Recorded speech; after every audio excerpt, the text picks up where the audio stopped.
Hey folks, I'm Carl from E-Volve IT. I come to you tonight from the cowshed, which is about halfway between Leek and Buxton in the Peak District. And I just wanted to talk to you about trust and levels of suspicion. So, as farmers, we go to market and we buy a cow, and there's a code of conduct there that stipulates the farmer that's selling an animal is supposed to have looked after it and is taking it to market in good condition. There's also some protection from the market, so they will, if the animal becomes ill within a few days after you've purchasing, you've got some comeback and you go back to the other farmer and get some compensation. Equally, there's checks and balances. So when you bring an animal onto your farm, you're meant to keep it in isolation for a few days in case it's carrying some disease or it becomes ill, and you protect the rest of your herd or your flock.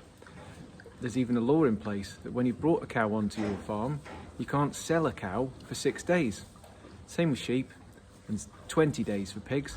And the reason behind that is to stop the spread of disease, just to minimise the risk to other people and the public.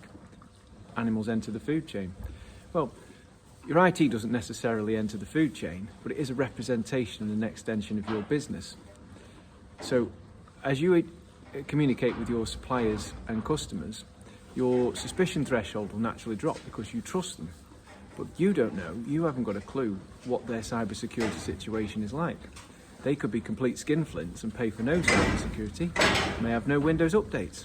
And you're going to open that email and click the link, happy as Larry, thinking, great, they're sending me something here, there's a bit of work on.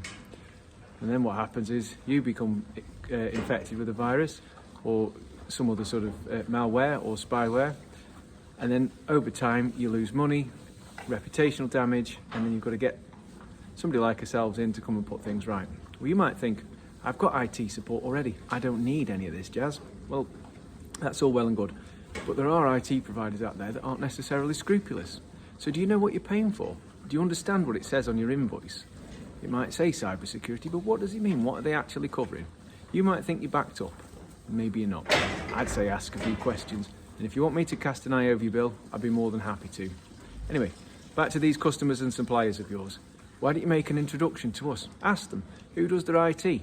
Have they got a cybersecurity strategy in place? And would they like a free, no obligation audit where I'm going to save them either time, money, or mitigate some risk for them? Or I'll buy them a coffee. Thanks for listening.